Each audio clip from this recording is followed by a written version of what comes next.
Okay, so what do you got for the Broncos? Broncos. Melvin Gordon finishes the season outside the top 24 running backs. Yeah, I kind of agree with that. I'm scared of Gordon. I would I've advised a lot of people to just kind of stay away, but I also just don't like that offense a ton. Yeah. So, Well, for me, like right now, I got Melvin Gordon as running back 27 in yeah. my rankings. They already said he's splitting time. Him and Lindsey are just going to split time. I don't think he scores as many touchdowns. Like if you look at last year, I think he only ran over 100 yards like once or twice the whole season, even though he only played 12 games. And Right. then Pat Shermer being the offensive coordinator, he wants to throw the ball a little bit more too. Does Lindsey kind of sucks at catching, right? Which is odd. No, he's good at catching. He's awful at pass blocking. Okay. There's a I difference. was wondering why he doesn't get a ton of catches because he looks like that guy, but Yeah. I Supposedly he's got not the greatest route runner either. I got you. He's a beast when he's on fire, though. Like I could see that actually being somewhat of a competition. Mm-hmm. I have Cortland Sutton as a bust, and that Judy will end up like basically becoming the top target. Just because I think if you just look at both guys like coming out, that Judy is just a higher prospect, and they're gonna have to use both of them and Fant. And I'm just like not super confident in the quarterback. Shit, what's his name? Yeah, Locke makes me nervous as hell. Um, but yeah, I like Judy at like the end of drafts just because I could see him like popping. See, I don't like Drew Lock, so I don't really like anybody in Denver. Yeah, that's kind of But why I would only take him like last pick. but I don't know, like a lot of drafts I've seen, like Jerry Judy's going way too high. Like people are taking him in the ninth round. I'm like, no. Yeah, that's crazy. I don't think he's gonna be that good this year. I think he's gonna get like 60 catches and like yeah, if he gets 60 catches, like 720, 750 yards and like 4 touchdowns, that's not gonna help you. Yeah, I mean, how do you feel about Fant? Uh, I don't like Fan as much now because when they drafted Albert O, I'm like I don't want Fan now I because got you. Albert O is Drew Lock's favorite target at Missouri. Yes, he's a rookie tight end and he's super athletic, just kind of like how Fan is. So Yeah, I think they're like gonna vulture each other like touchdowns if they get down in the red zone. Plus, Cortland Sutton can be a red zone target too. yeah, that's true. I like Fant for like I don't know if you play like best ball leagues or anything like that, but like he's one Yeah. of those guys that will pop, but I would never like rely on him on a week to week basis.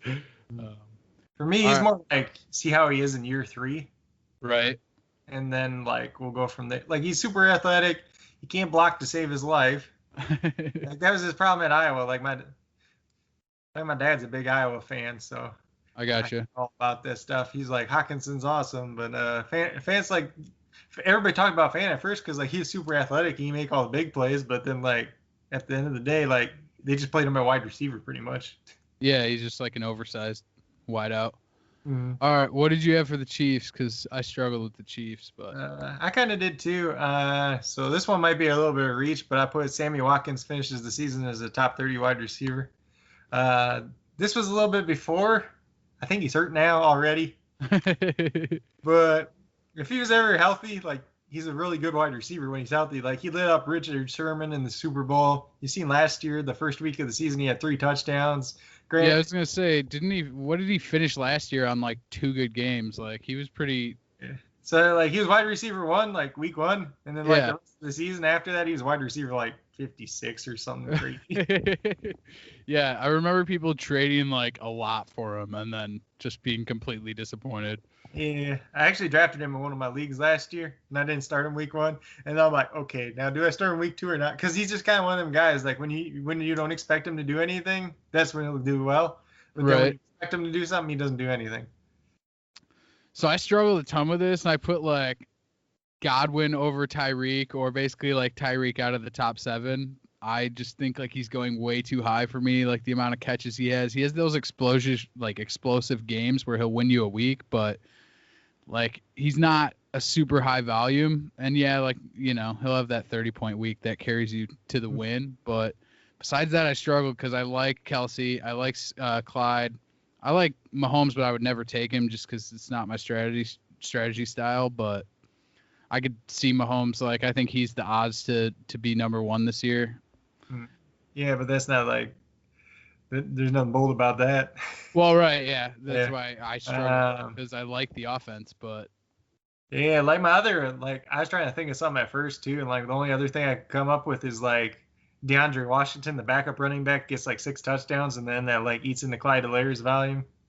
yeah. Who's the other speedy wide out from there? He's like in his second Nickel or third Hardman. year. Yeah, that guy's crazy because he'll like I think 1 in 3 of his catches was like a touchdown last year, or 4. He only had like 30 catches and like 6 touchdowns. He had like 26 catches, 26 or 29 if I remember correctly, but he had like 500 yards off it. Yeah, Like, it was like, just nuts. And supposedly they don't want him kick returning this year because they're going to use him more. Yeah, I could see him like becoming more valuable, especially if Sammy like gets hurt or is just not out there. But Or if Tyreek gets hurt again or does something stupid again. yeah, exactly. What do you have for the Raiders? Let's see here. Raiders, I put Josh Jacobs finishes the season outside the top 12 running backs. All right. So I'm not real big on Jacobs. He's like my running back 13, so like he's probably going to finish like somewhere there, 13, 14. I just don't know if he stays healthy, and then all the pass catching backs that they did bring in, it limits his value somewhat too. And just like all the other weapons they brought in, like they're going to spread the ball around more too. I got you. I had Jacobs has more than 50 catches, so we will definitely be watching this season to see who's right on that one. Yeah. Because, I don't know. I know they brought in guys, but to me, like Riddick's kind of washed up. Washington, it's like all the talk in camp has been that they're gonna try to throw to him more, and I don't know. I like his running style too. Like I just love watching that dude play, so it makes him slightly more valuable for me. It's just like this catch-22. Like, yeah, he's gonna catch all like 50 balls, but then you keep bringing in all these guys that catch the ball. Yeah, it doesn't exactly line up. It's like, so who's gonna play third down? Like, this would be like a real interesting season if we had the preseason, because it'd be like, oh, Jalen Richard's in there on third down. Oh. Yeah, it would definitely give some more clarity to the whole situation. That's why this year is so like I feel like even this like bold predictions in a year where you can't watch any like preseason is so hard. So we're probably going to be like dead wrong on like 70% of these. That's kind of why they're bold predictions. But I think even with that, with like Jacobs, like I think part of it too, like why he's not going to, maybe he doesn't catch as much balls because they won't like, maybe they're concerned about his durability too. So then they use him less in the passing game. There's just so many factors too. And then like, maybe instead of dumping the ball off in the backfield to him, you're going to run more bubble screens and stuff like to Henry Ruggs. Right. Yeah, they're going to have to figure out how to use Ruggs, especially after taking him that high. Mm-hmm. And their receiving core is not very great. I think it's got potential to be like really good like next year and the year after it. Yeah, they're kind of developing guys. Well, like I love Brian Edwards. They took him this year, right?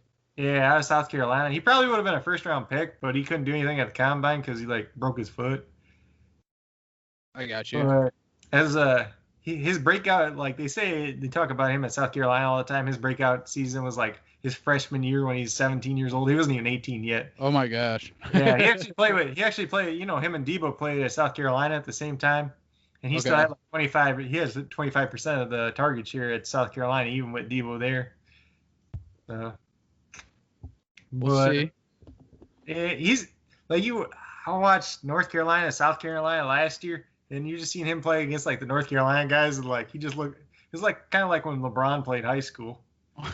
He just looked like this guy that should be like in the NFL playing against like these defensive backs that have no place playing against him. So what'd you have for the Chargers? Let's see. Joshua Kelly finishes the season as a top 24 running back. Okay. So you think Eckler slightly loses the role? No. I'm not too worried about Eckler. I think they'll both finish pretty highly.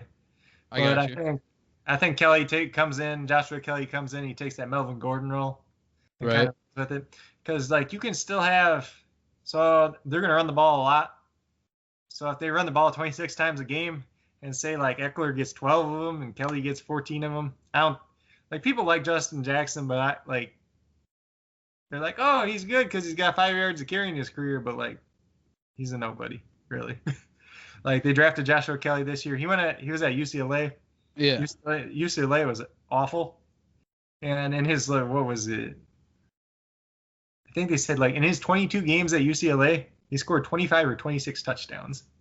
So he pretty much averaged a touchdown a game there with a bad team. So it's like you put him on the Chargers, like if he gets down on that goal line, he's just going to be sucking up touchdowns all day. Especially like now that Mike Williams hurt, they can't really throw him the ball at the goal line. Keenan Allen's not really great around the goal line.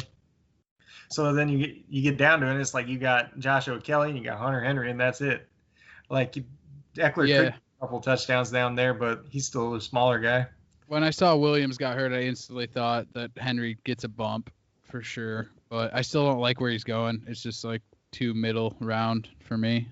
Yeah. I had Eckler under 70 catches, and I think he's caught like over 90 balls like repeatedly. I just don't think the value's there really for PPR as much as like typical. Rivers was like always looking for that dump off.